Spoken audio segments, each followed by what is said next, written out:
Inside Story Uganda, real source of political updates.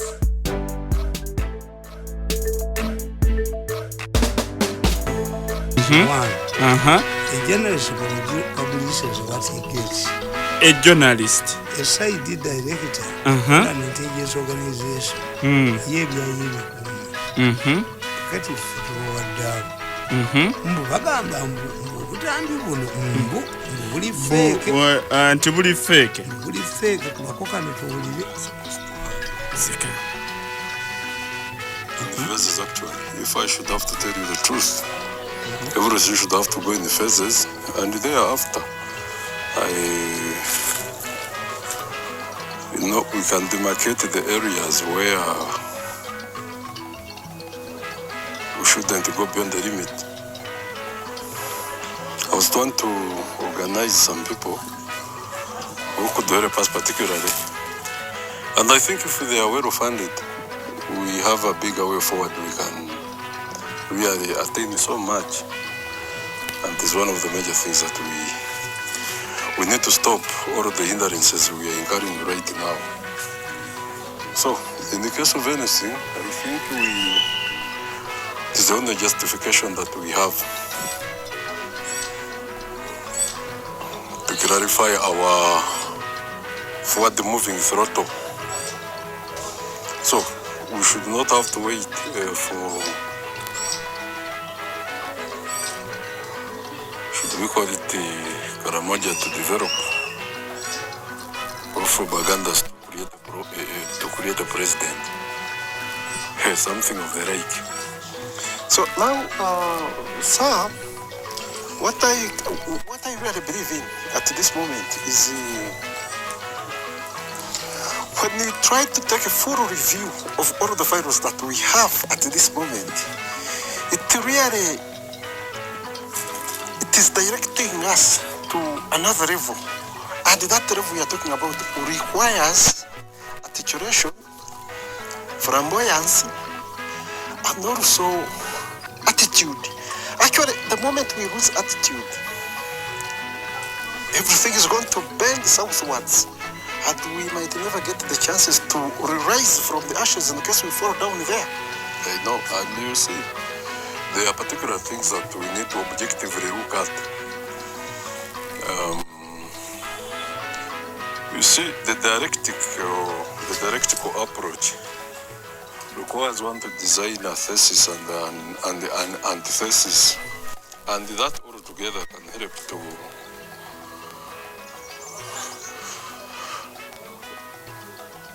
pave a way, if I'm using the right word. No, I hope that is the right word you can use. So,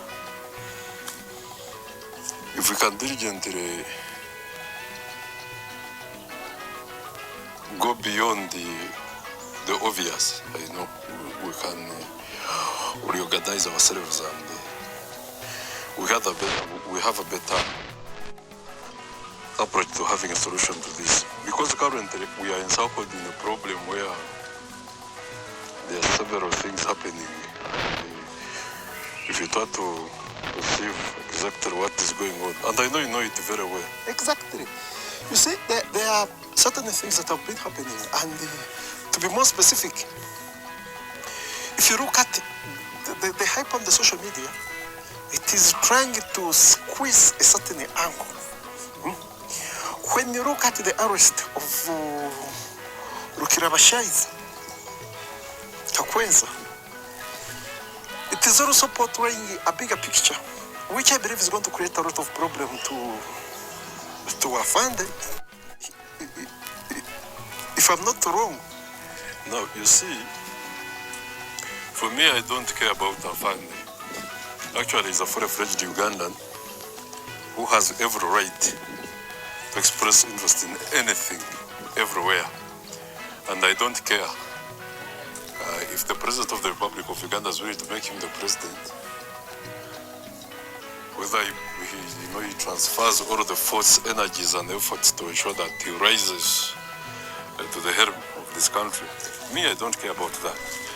The most important thing is that I'm an entrepreneur. I'm a businessman. All I need to see my business is protected and my legacy still standing, because most of my colleagues, most of my peers, most of my partners in the business are the people who really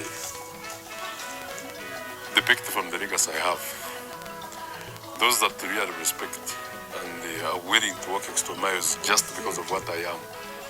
Now, when you look at the ongoing case, it is trying to punch different holes into me and my legacy, and actually to break my soul, something I really want to oppose. When I look at the hype that Tamale Mirundi is pushing these days, yes, I could have been wrong in the first place, but it also depends on the one whom you assume to be right.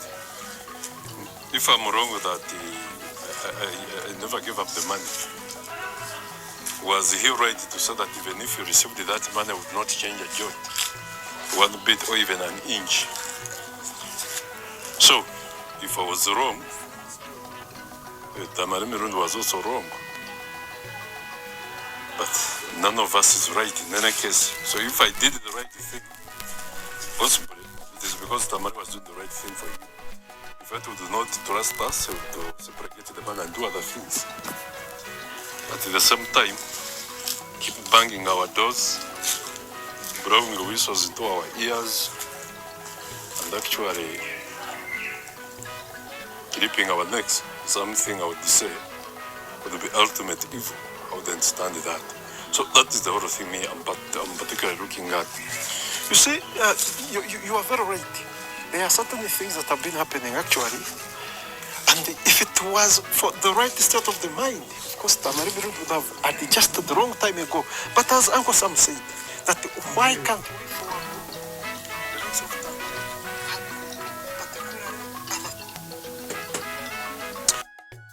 kakati Tulina bagamba nti banna nti pulezidenti yampa sente zange. Omuntu omu n'aziwamba ye ng'ayagala kunfukamiza. Nange ne mbaga nti baganda bange, nze nange nfukamira ndi mu byaffe. ofukamira ng'oli mu byammwe. Banga munaye bw'otafukamirira bayibuli ekugamba yamwe engatto zo mu bigere ebyo laba ekisaka bwe kikwata omuliro ate ekisaka ne kitasiirira. Yamwe engatto zo mu bigere ebyo kubanga ekifo ekyoyimiriddemu y'ensi entukuvu bajjamu engatto. Kakati bw'oba onoonya omwana olina okufukamirira Katonda. Ng'onoonya okuleetera ekizezengere, oyinza okuleetera omumbatuutu, oyinza okuleetera ne mu Baganda mulimu ebika ebitafukamira. ekyenkima Kakati ako kafeeke akatambi akali feeke kakubuulidde kanyonyodde katugambye nti nno tebayinza kulinda Kalamojja kulaakulana ngaye batayinza okulinda Buganda okufuna president. Ekitegeeza bo bagamba nti nno Buganda teyina fuga wano. Lwaki akatambi akali feeke naye ekikulu okirabyemu. Ekikulu mpule monitor gagamba ki what Uganda will gain from galuwa second lead egamba ki mu monitor second lead story bujingo kandabe n'ekifaananyi ekirere court to rule on Kakwenza bail application next week. Bamwogeddeko nti agenda kukosa jeno. Batandika story nti Mukweza arrested. Was arrested that man. Nti yamuvuma. Era story mu monitor tevaamu. Oyitegedde? Olina agamba munne. Naye ng'emu destroyinga. Nteri mu kudestroyinga jeno. Game destroy monitor tevaamu. Monitor tevaamu. And where do you find a country where state structure, let us assume was arrested here. Where do you find a government, a country where state structures are used to fight the son of the president? This is a unique country. In Uganda.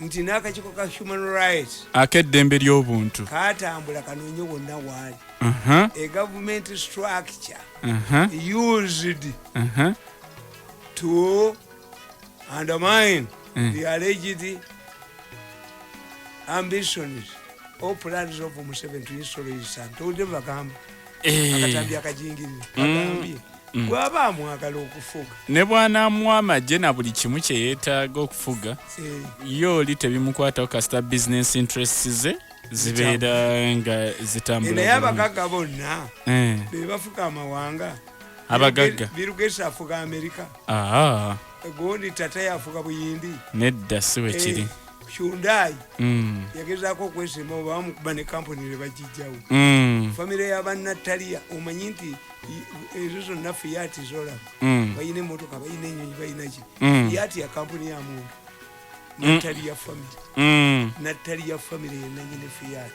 oli obawuliddeko mu byobufuzi bwa Italy so politics n'ebyobufuzi tebitera kutambulira wamu no toyina bigatta ekimu kifa yes kakati okiwulidde nkiwulidde kati muzeeyi akitegedde lwaki banyuma sente anti yazimpa ne bazikwata era bakyogedde nti nanti naawe wali ogambye nti togenda zikiza muliro wali ogasigaza oba wisolingira oba leekaana nyeza emyaka 8 kambalageko kati anti bo baali bamanyi bonaafuna sente ng'obivaako kati ate nga toli willing bivaako kati ne bazikwata nabo sente if you want to rape a woman and a woman overpowers you you negotiate abakubana kwambaza empale you go ahead with raping. You started by sacking me from State House on allegations that I had abused the First Lady.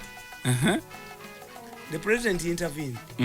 If you had abused the First Lady, you said I didn't. Okay, let us. I apologize. I started with the President.